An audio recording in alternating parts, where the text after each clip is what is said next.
मैं SP Bhardwaj classes Prayagraj में आपका हार्दिक स्वागत एवं अभिनंदन करता हूं। यहाँ पर अब देखिए आगे हम लोग बात करेंगे, आज प्लेन के बारे में बात करेंगे। प्लेन देखिए क्या होता है, प्लेन से भी क्वेश्चंस आपके पूछे जाते हैं, ये आपको ध्यान रखना है। यहाँ पर जो हम लोग बात करेंगे वो प्लेन के बारे में बात करेंगे कि प्लेन क्या है। तो देखिए प्लेन क्या होता है, प्लेन एक सरफेस है। प्लेन क्या है, एक सरफेस होता है। इस सरफेस को दो पॉइंट से, इस सरफेस पर कोई से भी दो पॉइंट ले लीजिए। जैसे सपोज कर लीजिए बोर्ड ही ले लिया मैंने, ये सरफेस ले लिया और उस पर कोई से दो पॉइंट ले लूँ, चाहे तो सपोज कर लीजिएगा मैंने एक पॉइंट ये ले लिया, दूसरा पॉइंट ये ले लिया। अब इनको जो ज्वाइन करने वाली लाइन है और इस लाइन के प्रत्येक पॉइंट इस प्लेन को सेटिस्फाई करना चाहिए। या हम ये भी कह सकते हैं कि एक पॉइंट हमने ये ले लिया, दूसरा पॉइंट हमने ये भी ले लिया, यहाँ से ऐसे लेने चाहें तो ऐसे मिला दें, यानी है ना, यानी प्रत्येक पॉइंट लाइन से जाने वाला जो भी लाइन है हमारे पास, स्ट्रेट लाइन बन रही है, इस स्ट्रेट लाइन का प्रत्येक पॉइंट क्या करना चाहिए, इसको पूरी तरीके से सेटिस्फाई करना चाहिए, यानी प्लेन को लाई करना चाहिए। तो इस तरह का जो सरफेस होता है उसे कहा जाता है प्लेन। तो प्लेन क्या होता है, plane is the surface which is satisfied by, या हम कह सकते हैं plane is the surface on which a line joining two points, a line joining two points lie on whole it, इस पर पूरी तरीके से लाई करनी चाहिए, तो उस सरफेस को हम कहते हैं प्लेन। चलिए आइए बात करते हैं यहाँ पर कि किस तरह से इस प्लेन की इक्वेशंस को हम डिफाइन करेंगे, यानी प्लेन को मैथमेटिकल लैंग्वेज में किस तरह से लिखेंगे, इस पर हम लोग बात करते हैं। तो प्लेन के लिए देखिए अब हम क्या करें, हमारे पास तीन एक्सिस हैं, एक एक्स एक्सिस ले लिया, दूसरा वाई एक्सिस ले लिया, तीसरा जेड एक्सिस ले लिया, ये ले लिया। अब ये लेने के बाद में हम कहें कि ये हमारे पास प्लेन है इस तरह से, और ये आपके पास ओरिजिन है, ये ओरिजिन ले लिया, ये प्लेन ले लिया। अब प्लेन से देखेंगे यदि इस ओरिजिन से यदि प्लेन पर हम परपेंडिकुलर डिस्टेंस डालेंगे तो फिक्स होगी, थोड़ी सी भी टेढ़ा कर देंगे तो ये लाइन की ये डिस्टेंस चेंज हो जाएगी। यदि ऐसे टेढ़ा करेंगे तो ये डिस्टेंस इस तरह से चली जाएगी, ऐसे करेंगे तो ये डिस्टेंस इस तरह से ऐसे चली जाएगी, इस तरह से होगी। यानी यदि प्लेन फिक्स है तो ओरिजिन से डिस्टेंस भी क्या होगी, इसकी फिक्स होनी चाहिए। यहाँ से ये दिखाई दे रहा है हमको। तो चलिए इसी को हम लोग लिख लेते हैं। यहाँ पर ये हमने यहाँ पर क्या ले लिया, ये एक X axis, Y axis, Z axis ले लेते हैं। ये एक्स एक्सिस ले लिया, इधर ये हमने वाई एक्सिस ले लिया, और इधर जो हमने ले लिया ये ले लिया हमने जेड एक्सिस। ये हमारे पास ओरिजिन हो गया। अब कोई प्लेन और हमको लेना है, ये प्लेन हमने ले लिया कि हमारे पास ये कोई प्लेन है, ये हमने सरफेस ले लिया। तब ओरिजिन से इस पर परपेंडिकुलर डालेंगे तो ये आपका क्या हो जाएगा, पॉइंट ये हमने ले लिया, एम से डिनोट कर दिया, फिक्स पॉइंट हो गया। यदि ये फिक्स पॉइंट होगा तो लाइन से ये डिस्टेंस होगी, ये भी हमारी क्या होगी, ये भी फिक्स डिस्टेंस होगी, इसे हमने स्मॉल पी से डिनोट कर दिया। इस डायरेक्शन में हमने एक वेक्टर ले लिया, उसे हम लेना चाहें तो n यूनिट वेक्टर ले लिया। वेक्टर के फॉर्म में लेना चाहें तो इसे हम कैपिटल N वेक्टर भी लिख सकते हैं। यदि वेक्टर के फॉर्म में लेना चाहें तो इसे हम क्या लिख सकते हैं, कैपिटल N वेक्टर भी लिख सकते हैं।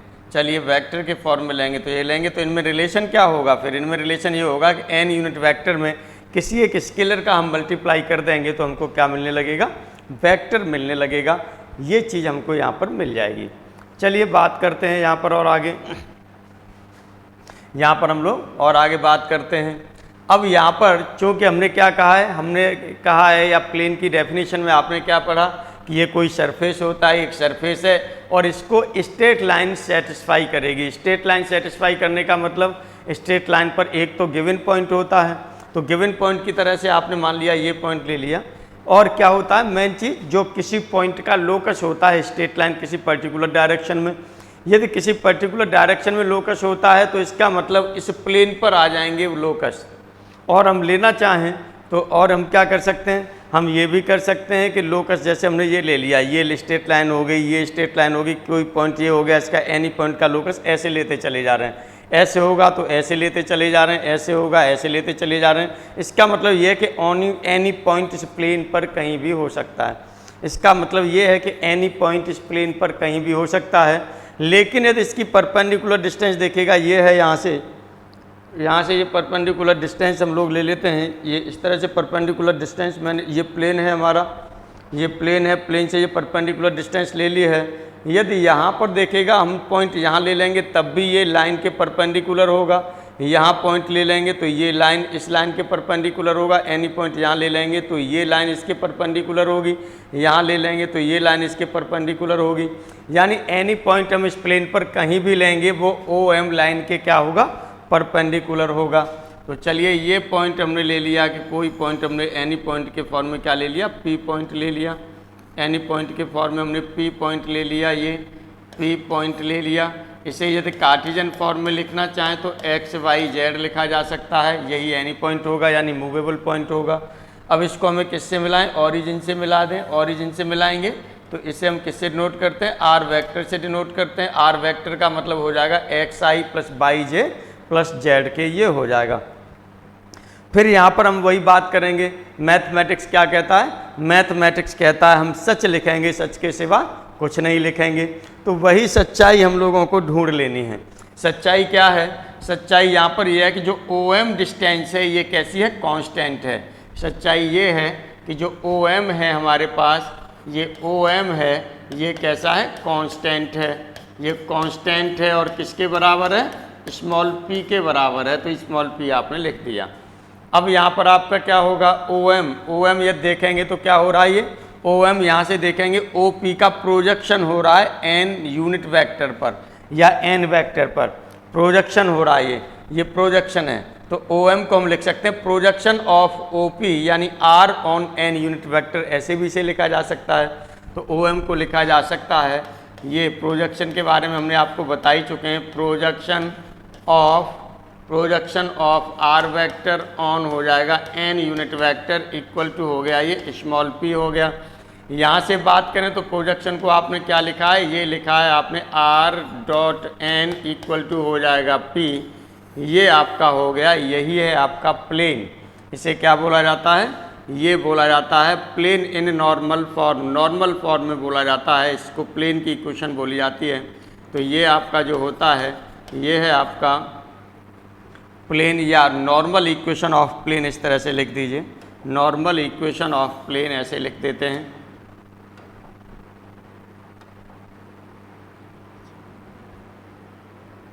ये है आपके पास नॉर्मल इक्वेशन ऑफ प्लेन। इसे नॉर्मल इक्वेशन ऑफ प्लेन बोलते हैं, किस फॉर्म में, इन वेक्टर फॉर्म में है, ये वेक्टर फॉर्म में आपने ले ली। चलिए अब देखते हैं यहाँ पर क्या है, R आपका क्या है, ये R है आपका, ये प्लेन पर एनी पॉइंट है, तो ये है आपका any point on the plane, any point on the plane, plane पर ये एनी पॉइंट है। एन यूनिट वेक्टर क्या है, ये नॉर्मल यूनिट वेक्टर है, ये है आपके पास नॉर्मल यूनिट वेक्टर, ये है आपके पास नॉर्मल यूनिट वेक्टर, ये नॉर्मल यूनिट वेक्टर है। और किसके नॉर्मल है ये, टू द प्लेन, प्लेन के नॉर्मल यूनिट वेक्टर है, ये आपने देखा। अब यहाँ पर हम क्या करेंगे, P क्या है हमारे पास, ये P परपेंडिकुलर डिस्टेंस है, किससे, to the plane from origin. तो परपेंडिकुलर डिस्टेंस इसे लिख सकते हैं आप, perpendicular distance to plane, plane की परपेंडिकुलर डिस्टेंस है फ्रॉम ओरिजिन, यानी ओरिजिन से ये परपेंडिकुलर डिस्टेंस है आपकी, ये आपने लिख दिया। अब यदि इसे हम किसके फॉर्म में लिखना चाहें, तो हमने आपको बताया है कि वैसे यही जो इक्वेशन है यही आप क्या कहते हैं, normal equation of plane in vector form कहते हैं।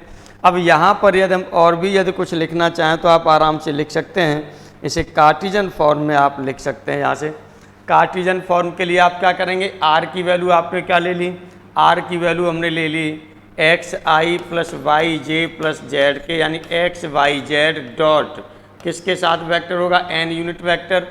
n यूनिट वेक्टर यदि हम यहाँ ले रहे हैं तो n यूनिट वेक्टर हमारा क्या होगा, इसे हम l m n के फॉर्म में ले सकते हैं, यानी li plus M J plus N K. तो ये हो जाएगा आपका l m n हो जाएगा और इक्वल टू हो जाएगा p। इस तरह से ये डॉट प्रोडक्ट करेंगे तो ये हमारा क्या हो जाएगा, ये हो जाएगा हमारे पास एल एक्स हो जाएगा, ये हमारे पास क्या हो जाएगा, ये हो जाएगा एल एक्स होगा प्लस एम वाई होगा प्लस एन जेड होगा और इक्वल टू हो जाएगा पी।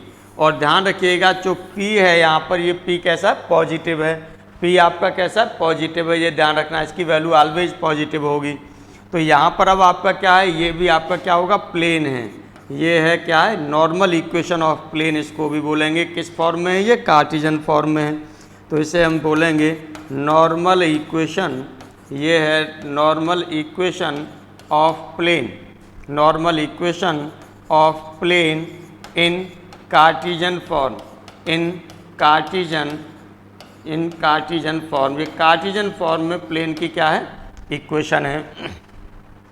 अब देखिएगा यहाँ पर हम क्या बात करते हैं, यहाँ पर हम देखेंगे जो हमारे पास एक्स वाई और जेड, एक्स वाई जेड आपका क्या था, ये एनी पॉइंट है, ये है आपके पास क्या है एनी पॉइंट, एनी पॉइंट कहाँ पर है ऑन प्लेन, प्लेन पर ये एनी पॉइंट है।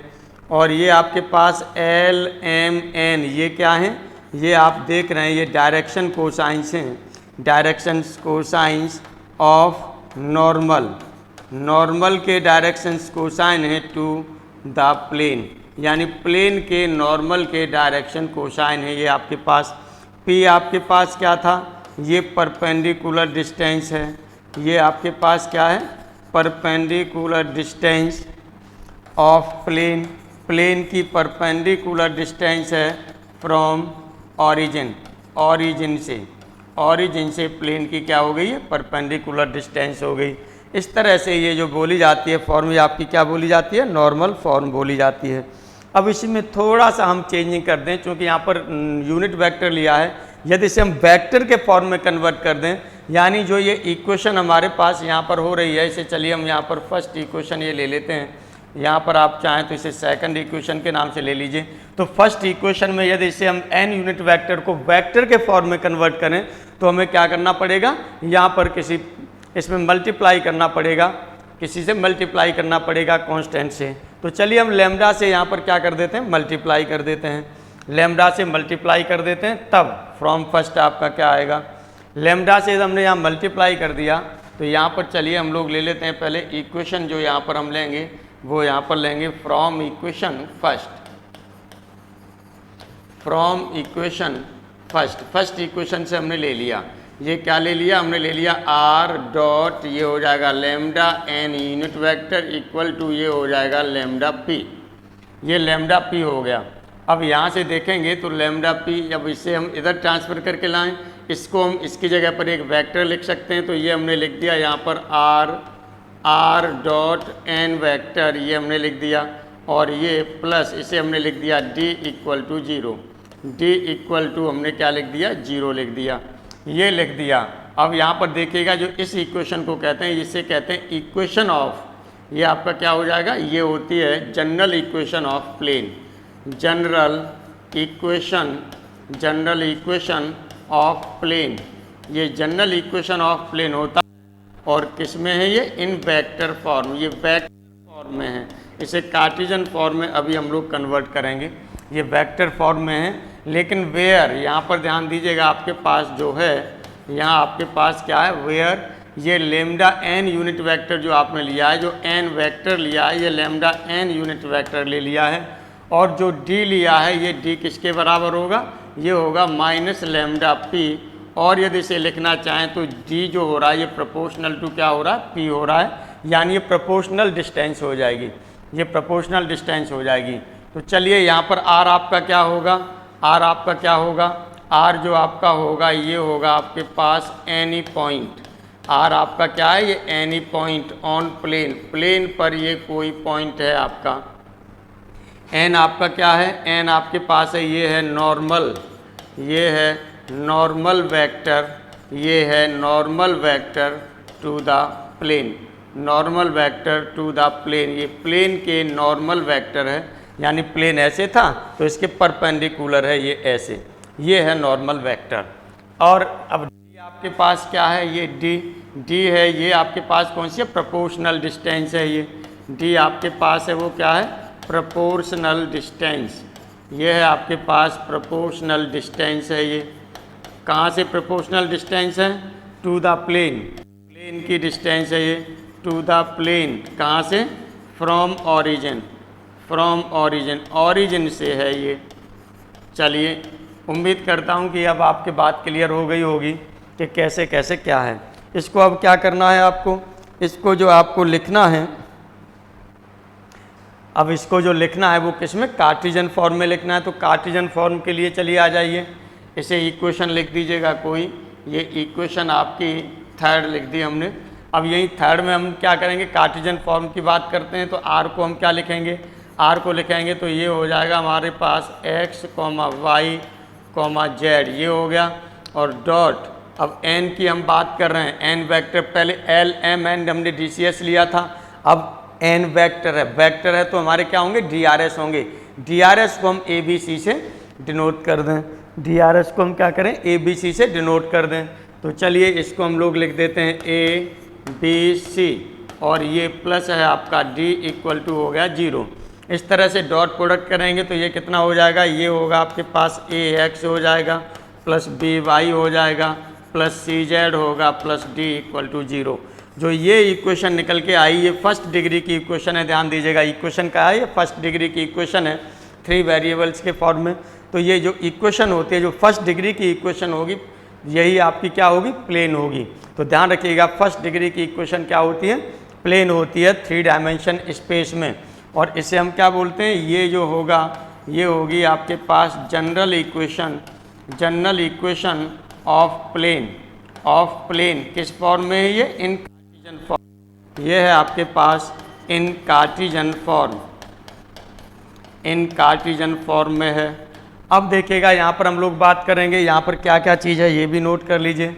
यहाँ पर आपके पास x है, y है, z है। x, y, z क्या होते हैं? ये हम जानते हैं। ये एनी पॉइंट है, एनी पॉइंट कहाँ पर है? ये ऑन द प्लेन, प्लेन पर ये कोई भी पॉइंट हो सकते हैं, कहीं भी पॉइंट हो सकता है। दूसरा अब आपके पास है A, B और ये C। ABC क्या है?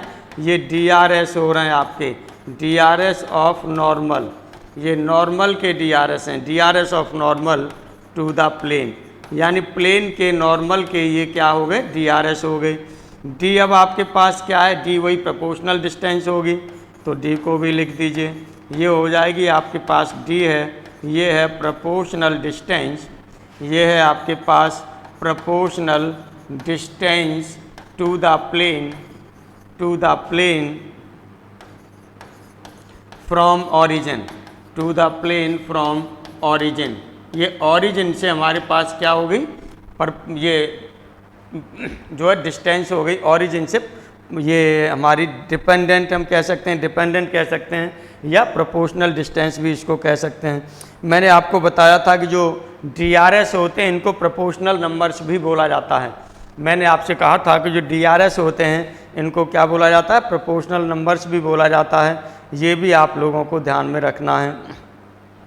तो एक चीज़ आप ध्यान रखेंगे, नोट में चाहें तो लिख लीजिएगा कि जो coefficient of x, y, z in the plane, the coefficients of x, y, z in the plane are DRS, यानी प्लेन की इक्वेशन में जो x और y, z के गुणांक होते हैं वो क्या होते हैं? DRS होते हैं। किसके? Normal to the plane, plane के नॉर्मल के DRS होते हैं। तो ये A, B, C वैसे हमने यहाँ पर लिख दिया है, ये आप समझ रहे होंगे। x का गुणांक है, y का गुणांक है और z का गुणांक है। क्वेश्चन में अभी तक पूछा नहीं गया है कि प्लेन की इक्वेशन में x, y, z के गुणांक को क्या कहा जाता है, अभी तक नहीं पूछा गया है। लेकिन फिर भी हमें याद रखना है, क्योंकि हमें ये वेट नहीं करना है कि जब वो पूछेगा तभी चीज़ों को हम याद रखें। पहले से आपको तैयार करके चलना है। जब भी क्वेश्चन पेपर वो टफ करेगा तो कहीं ना कहीं से आपको प्रॉब्लम क्रिएट करेगा। आइए अब हम लोग यहाँ पर जो बात करेंगे, ये हमने इक्वेशन ऑफ क्या ली है? प्लेन ले ली, इक्वेशन ऑफ प्लेन ले ली है जो जनरल फॉर्म है। अब हम लोग जो बात करेंगे यहाँ किस में बात करेंगे? नॉर्मल फॉर्म में बात करेंगे। यदि हमको जनरल फॉर्म दे दी जाए, क्योंकि ये तो आपने नॉर्मल फॉर्म से निकाली थी जनरल फॉर्म, यदि हमें जनरल फॉर्म दे दी जाए और उससे हमें नॉर्मल फॉर्म फाइंड करनी है तो किस तरह से करेंगे? जनरल फॉर्म का मतलब ये r dot n plus D दिया जाएगा, तो तो हमें यहाँ n वेक्टर की जगह क्या बनाना होगा, यूनिट वेक्टर बनाना होगा। तो इसके मोड ऑफ n से हमें क्या करना पड़ेगा, डिवाइड करना पड़ेगा। जैसे ही हम डिवाइड कर देंगे वैसे ही हमारा क्या आ जाएगा, आंसर आ जाएगा। चलिए अब इक्वेशन हम लोग ले लेते हैं, normal form from general form, normal form from general form.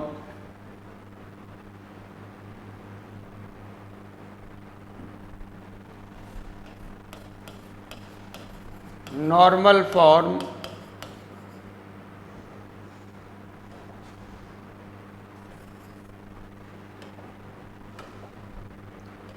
Normal form from general form, from general form, यानी जनरल फॉर्म से हमें किस में लेना है, नॉर्मल फॉर्म में कन्वर्ट करना है। जनरल फॉर्म से हमें क्या करना है, नॉर्मल फॉर्म में कन्वर्ट करना है, इस पर हमें बात करनी है। तो इसका मतलब जनरल फॉर्म का मतलब जो प्लेन होगा हमको वो क्या दिया जाएगा, ax plus B Y plus C Z plus D equal to 0 दिया जाएगा।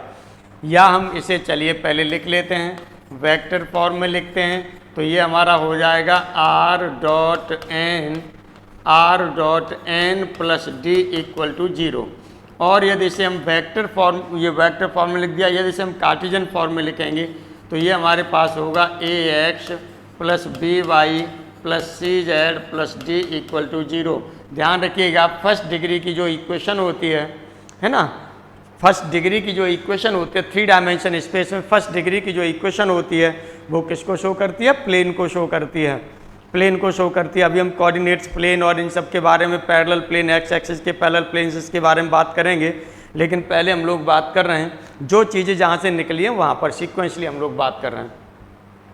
ये प्लेन हमारे पास हो गया, ये प्लेन कौन सा हो गया, फर्स्ट हो गया, ये प्लेन फर्स्ट हो गया।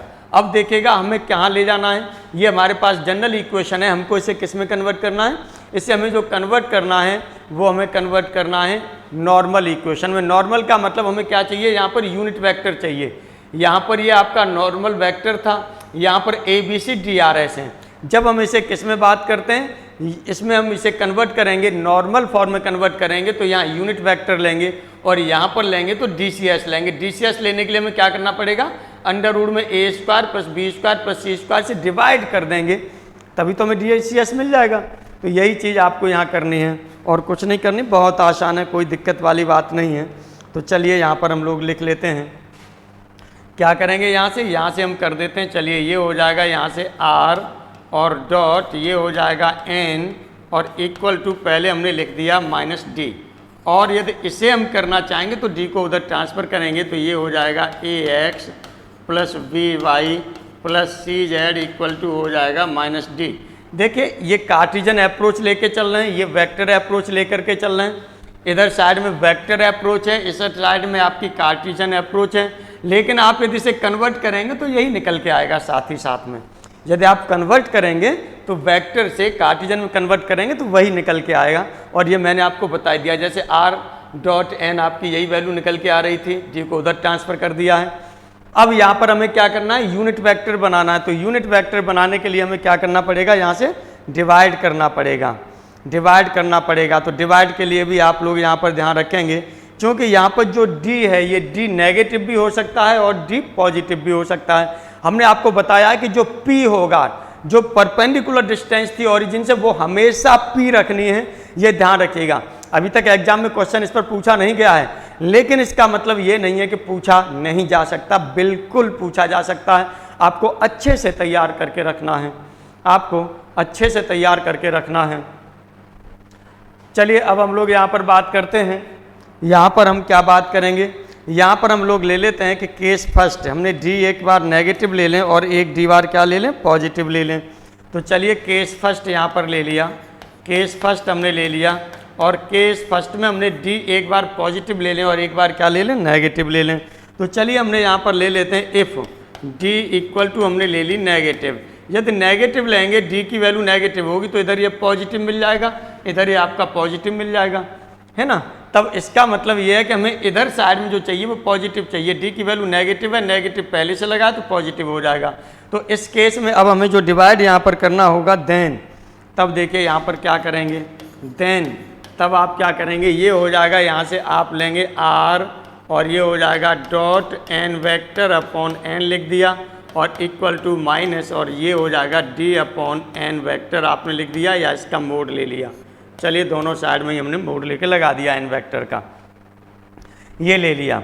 और यदि इसे हम लिखना चाहें तो उसके फॉर्म में क्या लिखेंगे, और यदि इसके फॉर्म में लिखेंगे तो ये हो जाएगा आपके पास ए एक्स हो गया प्लस बी वाई हो गया प्लस सी जेड अपॉन हो जाएगा अंडर रूट में ए स्क्वायर हो जाएगा plus B square plus C square, unit vector में कन्वर्ट हो गया।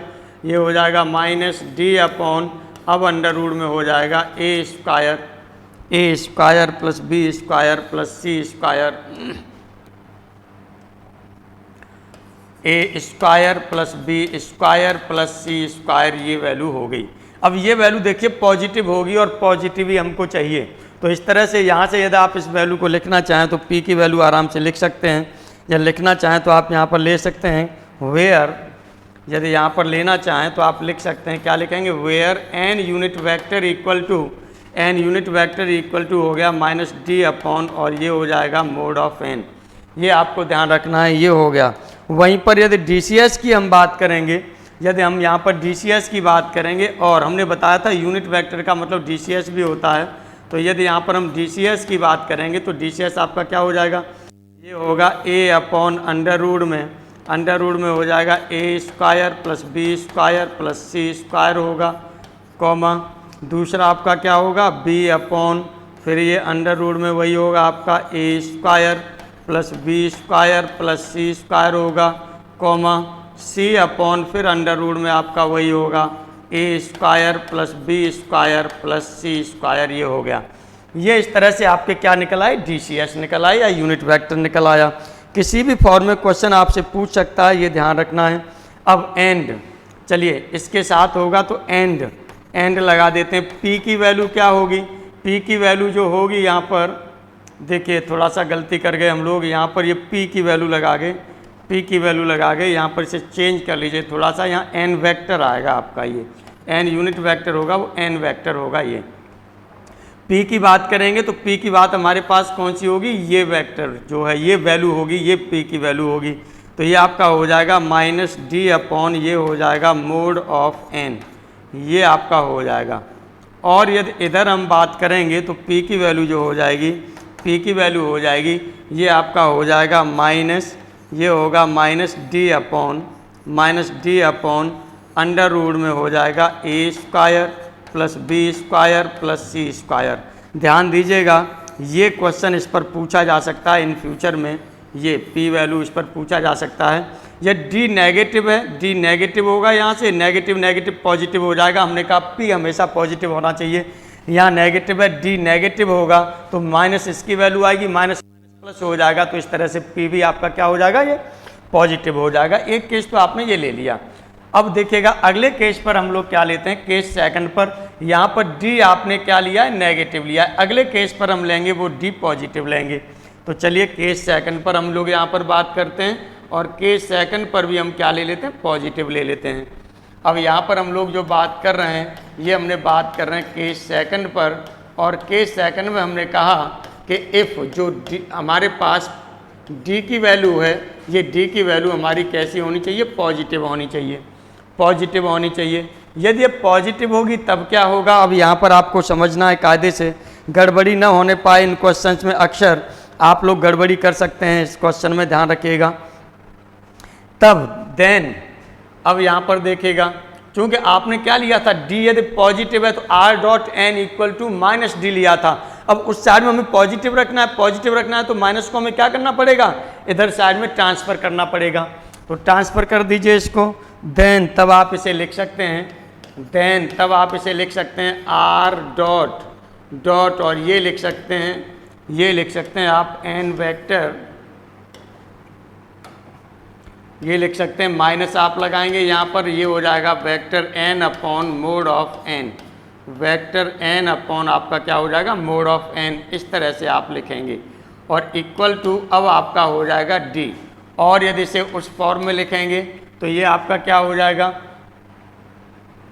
ये हो जाएगा आपका माइनस, या यहाँ पर आपका हो जाएगा माइनस, ये हो जाएगा ax यहाँ पर जो आप लिखेंगे, क्योंकि यहाँ से आप डिवाइड भी कर रहे हैं, यहाँ से आप क्या कर रहे हैं, डिवाइड भी किया है आपने एन यूनिट वेक्टर से, तो माइनस ए एक्स प्लस बी वाई और प्लस सी जेड और अपॉन आप लिखेंगे तो ये लिख सकते हैं यहाँ से अंडर रूट में A square plus B square plus C square, ये लिख सकते हैं।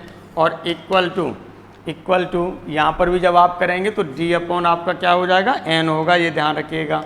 यहाँ पर भी देखिए एन यूनिट वेक्टर से हमने इधर तो दे दिया लेकिन इधर नहीं दिया, तो ये डी अपॉन जो हो जाएगा ये आपके पास क्या होगा, मोड ऑफ एन। अब यहाँ पर जब करेंगे तो ये डी अपॉन आपके क्या हो जाएगा, ये हो जाएगा अंडर रूट में, ये होगा अंडर रूट में A square plus B square plus C square, ये हो जाएगा। अब यहाँ पर देखेंगे, यहाँ पर जो एन यूनिट वेक्टर होगा हियर, यहाँ पर यदि हम एन यूनिट वेक्टर की बात करें, या आप ये भी लिख सकते हैं कि अब ये आपका जो कन्वर्ट हो जाएगा ये R dot N unit vector equal to P के रूप में कन्वर्ट हो जाएगा, या आप इसी को L X plus M Y plus N Z equal to P लिख रहे थे। यहाँ से कंपैरिजन भी आप कर सकते हैं, तो यहाँ पर आप लिख सकते हैं वेयर यहाँ पर आपका क्या हो जाएगा, जो एन यूनिट वेक्टर हो रहा है ये हो जाएगा माइनस एन वेक्टर अपॉन हो जाएगा मोड ऑफ एन, ये हो जाएगा मोड ऑफ एन। और यदि यहाँ पर हम DCS की बात करेंगे तो DCS की बात करेंगे, DCS आपके क्या होंगे, ये हो जाएंगे minus A upon under root में आपका होगा A square plus B square plus C square, comma दूसरा जो होगा ये होगा आपका बी अपॉन अंडर रूट में A square plus B square plus C square, फिर कॉमा तीसरा होगा ये होगा सी अपॉन अंडर रूट में A square plus B square plus C square, ये हो जाएगा। DCS ये हो जाएंगे, एन यूनिट वेक्टर आपका ये हो जाएगा। अब परपेंडिकुलर डिस्टेंस जो P की हम बात कर रहे थे, P इक्वल टू क्या हो जाएगा, ये हो जाएगा D upon mod of N, ये हो जाएगा D upon mod of N हो जाएगा। और यहाँ पर हम बात करें, और यदि P की बात करें, इधर से P की बात कर लें या इसी को कन्वर्ट कर दें, तो ये P equal to D upon mod of, यहाँ पर लेंगे तो इसका अंडर रूट में कर देंगे, नहीं यहाँ पर ये वैल्यू आपको दी जा रही है P की वैल्यू, तो डी अपॉन ये हो जाएगा अंडर रूट में ए स्क्वायर हो गया प्लस बी स्क्वायर हो जाएगा प्लस सी स्क्वायर हो जाएगा, ये हो जाएगा। ये आपको ध्यान रखना है। देखिए अब इसी से रिलेटेड हम लोग आगे क्वेश्चन पर एक बात करेंगे, एक छोटा सा एग्जाम्पल ले लेते हैं हम लोग, और उस एग्जाम्पल को लेकर के हम लोग समझते हैं कि इसकी क्या वैल्यू आपकी आ सकती है, इसकी क्या वैल्यू आ सकती है, उस चीज़ को हम लोग समझ लेते हैं। आइए देखिएगा, ये एग्जाम्पल हमने यहाँ पर ले लिया, ये एग्जाम्पल है आपके पास normal form to the plane, ये है आपके पास normal form to the plane, ये एग्जाम्पल आप ले रहे हैं। आइए यहाँ पर इसके सॉल्यूशन के बारे में बात करते हैं। वैसे सॉल्यूशन आप कर चुके हैं। क्वेश्चन देखिए आपके पास यही है, यहाँ पर आप देखेंगे कि ये चारों ऑप्शन एक से नज़र आ रहे हैं, लेकिन एक ऑप्शन सही है। यही क्वेश्चन आपका टफ हो जाता। कब टफ हो जाता? यदि यही फोर्थ ऑप्शन या तो ये दे दिया जाए या कह दिया जाए all of above, all of above यानी ऊपर के सभी सही हैं, तब आप तुरंत टिक कहाँ करेंगे? ऑल ऑफ एबव पर टिक कर देंगे आप तुरंत, क्योंकि आप यहाँ देख रहे हैं कि इनका मतलब सेम उसी तरह का, तुरंत आप टिक करेंगे ऑल ऑफ एबव। और ये जैसे ही आप ऑल ऑफ एबव टिक करेंगे वैसे ही आपका आंसर गलत हो जाएगा, और आप तो समझेंगे कि सही हो गया, लेकिन वो आंसर आपका क्या हो जाएगा? गलत हो जाएगा। गलत आंसर आपको नहीं करना है, गलत आंसर आपको नहीं करना है, ये आपको ध्यान में रखनी है बात। सही आंसर करना है आपको। आइए यहाँ पर अब हम लोग बात कर लेते हैं, चूँकि हमको जो दिया गया प्लेन दिया गया, ये क्या दे दिया? x minus Y plus Z plus 3 equal to 0 दे दिया। अब हम इसे करना चाहें, 3 को इधर ले जाएंगे तो x minus Y plus Z equal to -3 हो जाएगा। हमने कहा कि माइनस इधर नहीं लेना, इधर हमेशा पॉजिटिव रखना है, तो माइनस को इधर लाएंगे, माइनस इधर लाएंगे तो ये -x हो जाएगा प्लस y हो जाएगा माइनस जेड इक्वल टू आपका हो जाएगा 3। अब इसके डिवाइड आपको करना है, किससे डिवाइड करना है? यदि यहाँ पर हम इसको देखिए डिवाइड भी हम लोगों को करना है, तो थोड़ा सा इक्वल वाले साइन को हम लोग चेंज करके कर लेते हैं। ये डिवाइड हमें किससे करना है? अंडर रूट, इसका x का कोफिशिएंट -1 का स्क्वायर 1 प्लस y का कोफिशिएंट 1 1 का स्क्वायर 1 प्लस z का कोफिशिएंट -1 का स्क्वायर, ये भी 1 हो जाएगा अपॉन ये क्या होगा, ये √3 है तो इधर भी √3 से डिवाइड करेंगे। अब ये वैल्यू कितनी मिलेगी, ये हो जाएगा -1 अपॉन √3x हो जाएगा प्लस 1 अपॉन √3y हो जाएगा -1 अपॉन √3z इक्वल टू हो जाएगा √3। इस तरह से जो ऑप्शन आपका सही होगा वो देख लीजिएगा कौन सा ऑप्शन सही होगा, ये थर्ड ऑप्शन सही होगा। यदि इसको मैथमेटिकली तरीके से देखेंगे तो हर ऑप्शन सही है, मैथमेटिकल तरीके से देखेंगे तो हर ऑप्शन सही है, लेकिन उसने एक जो कंडीशन लगा दी है कि हमें नॉर्मल फॉर्म में लेना है, तो नॉर्मल फॉर्म से केवल और केवल यही ऑप्शन सही होगा, थर्ड ऑप्शन ही सही होगा। वही हमने आपको बताया था कि यदि आपसे गलत कराना होगा तो यहाँ ये क्वेश्चन आपका और कठिन हो जाएगा, कब, जब ये दे दिया जाएगा इस ऑप्शन की जगह पर ये दे दिया जाएगा तो और कठिन हो जाएगा। फट से सब टोटल लोग एक तरफ से गलत मार देंगे, कुछ लोगों को, बिरले लोगों को छोड़ करके, और उन बिरले लोगों में संभवतः आप ही लोग होंगे। उन बिरले लोगों में जो होंगे संभवतः वो कौन होंगे, आप ही लोग होंगे। ध्यान रखिएगा एग्जाम में कभी पूछा नहीं गया है, लेकिन इसका मतलब ये नहीं है कि पूछा नहीं जा सकता। पहले से आपको वेल प्रिपेयर्ड रहना है, अच्छे तरीके से प्रिपेयर रहना है, जिससे कि एग्जामिनेशन हॉल में हमें कोई प्रॉब्लम क्रिएट न हो। अब देखिएगा यहाँ पर हम लोग जो बात करेंगे वो बात करेंगे कुछ नोट पर, हम लोग बात करते हैं। यहाँ पर हम लोग कुछ नोट पर बात करेंगे। देखिए नोट में जो हम लोगों ने अब तक पढ़ा है उसी पर बात करेंगे, जो हम लोगों ने पढ़ा है उसी पर बात करेंगे, बाहर कोई बात नहीं करेंगे अभी। नोट, चलिए यहाँ पर नोट में हम लोग बात करते हैं। नोट में फर्स्ट, नोट में हमने क्या ले लिया, फर्स्ट ले लिया। फर्स्ट में हम क्या कह रहे हैं, यदि हमारे पास केवल एक पॉइंट है, केवल सिंगल पॉइंट है, सपोज कर लीजिए ये टिप ले लिया हमने, ये जो हमारे पास इसकी टिप है ये सिंगल पॉइंट है। अब इससे कितने प्लेन पास कर सकते हैं, तो देखिएगा यहाँ से इस पॉइंट से, ये पॉइंट हमने लिया है, एक प्लेन आपका ये हो गया, ऐसे मोड़ते चले जाइए, इस तरह से आप मोड़ते चले जाएंगे तो कितने प्लेन हो जाएंगे, ये इनफाइनाइट प्लेन हो जाएंगे। चाहे ऐसे मोड़ते चले जाइए, है ना, चाहे इस तरह से मोड़ते चले जाइए, ये इनफाइनाइट प्लेन हो जाएंगे। तो लिखेंगे from one point we can draw so many planes. Number first यहाँ पर हम लिख सकते हैं फ्रॉम ए पॉइंट या फ्रॉम वन पॉइंट, यानी एक पॉइंट यहाँ से आपने ले लिया, फ्रॉम वन पॉइंट या एक पॉइंट वी कैन ड्रॉ। देखिएगा ये भी क्वेश्चन कभी एग्जाम में पूछे नहीं गए, जो लिखा रहा हूँ इसका मतलब ये नहीं है कि पूछे नहीं जा सकते। We can draw infinite plane, infinite plane को हम क्या, इनफाइनाइट को और क्या कह सकते हैं, सो मैनी यानी ढेर सारे प्लेन, सो मैनी प्लेन्स यानी इनफाइनाइट प्लेन्स यहाँ से आपके ड्रॉ हो सकते हैं। सेकंड नंबर में ये तो हमने एक पॉइंट से ले लिया। यदि हमारे पास दो पॉइंट हैं, दो पॉइंट से कितने प्लेन आपके जा सकते हैं, दो पॉइंट ले लिया, एक पॉइंट ये ले लिया, एक पॉइंट ये उंगली वाला ले लिया, दूसरा हमने ये ले लिया, ये दो पॉइंट ले रहे हैं। देखिएगा ये दोनों पॉइंट ले लिए, एक पॉइंट ये ले लिया, एक पॉइंट ये ले लिया। अब इन दोनों पॉइंट से कितने प्लेन ड्रॉ कर सकते हैं, अब आप देखेंगे ये लगा दें उंगली पर, ये उंगली पर आपने लगा दिया, ये लगा दिया, ये लगा दिया, तो यहाँ से आप देखेंगे इस तरह से इसे मोड़ सकते हैं, ऐसे दोनों पॉइंट ये हमेशा प्लेन पर पड़े रहेंगे, इस तरह से देखिएगा ऐसे। इसका मतलब दो पॉइंट से भी हमारे इनफाइनाइट प्लेन पास होंगे। तो from two points we can draw, from two points यानी दो पॉइंट से क्या कर सकते हैं, वी कैन ड्रॉ, हम कर सकते हैं, वी कैन ड्रॉ हम कर सकते हैं कितने, सो मैनी प्लेन्स, यानी सो मैनी का मतलब क्या हो जाएगा, इनफाइनाइट, सो मैनी का मतलब क्या हो जाएगा, इनफाइनाइट प्लेन्स।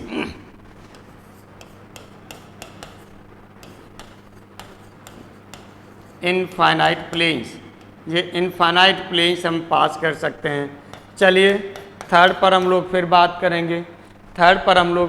करेंगे। अब यहाँ पर हम कह रहे हैं कि यदि हमारे पास एक लाइन है, जैसे ये लाइन ले ली हमने, ये लाइन ले ली, इस लाइन से कितने प्लेन पास कर सकते हैं, ये लाइन ले ली हमने, इससे देखेंगे इस तरह से। अब ऐसे चाहे घुमाइए, चाहे इसको इस तरह से ऐसे घुमाते चले जाइए, हमेशा इसी प्लेन पर पड़ेगी।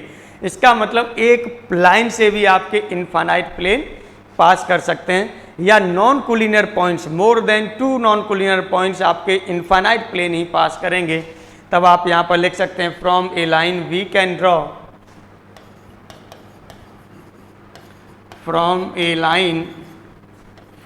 लाइन वी कैन ड्रॉ, हम यहाँ पर एक लाइन से हम क्या कर सकते हैं, we can draw so many यानी इनफाइनाइट, सो मैनी का मतलब आपका क्या होगा, इनफाइनाइट प्लेन्स, यानी इनफाइनाइट प्लेन्स यहाँ से भी आपके क्या करेंगे, पास करेंगे।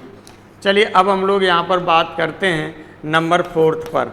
अब सपोज कर लीजिएगा कि हमारे पास 3 नॉन कोलिनियर पॉइंट्स हैं, मेरे पास 3 नॉन कोलिनियर पॉइंट्स हैं। एक पॉइंट देखिए ये मैंने ले लिया, पहला पॉइंट ये ले लिया, दूसरा ये ले लिया, तीसरा ये ले लिया, नॉन कोलिनियर पॉइंट्स हैं।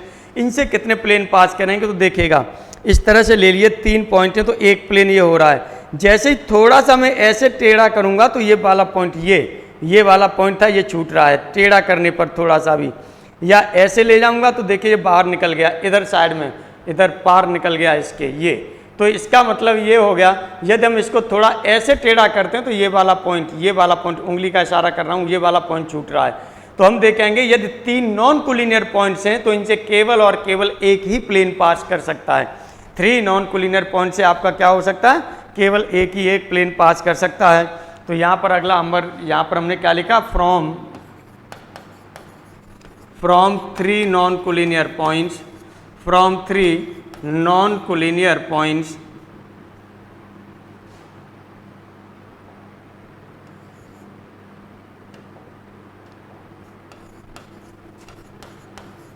नॉन कोलिनियर पॉइंट्स, 3 यदि हमारे पास नॉन कोलिनियर पॉइंट्स हैं तो इनसे we can draw a unique plane, केवल एक प्लेन पास होगा, ए यूनिक प्लेन, एक आपका यूनिक प्लेन पास करेगा। ये बात आपको ध्यान रखनी है, अच्छे से ध्यान रखनी है। अभी तक ये एग्ज़ाम में नहीं पूछे गए हैं तो इसका मतलब ये नहीं है कि एग्ज़ाम में पूछे नहीं जा सकते, बिल्कुल पूछे जा सकते हैं, अच्छे तरीके से पूछे जा सकते हैं। इसीलिए आपको इनको फोकस करते हुए चलना है और रहना है। अब यहाँ पर देखिएगा जो हम लोग बात करेंगे, अब नेक्स्ट लेक्चर पर बात करेंगे। आज की क्लास हम यहीं पर ऑफ करते हैं। Thank you.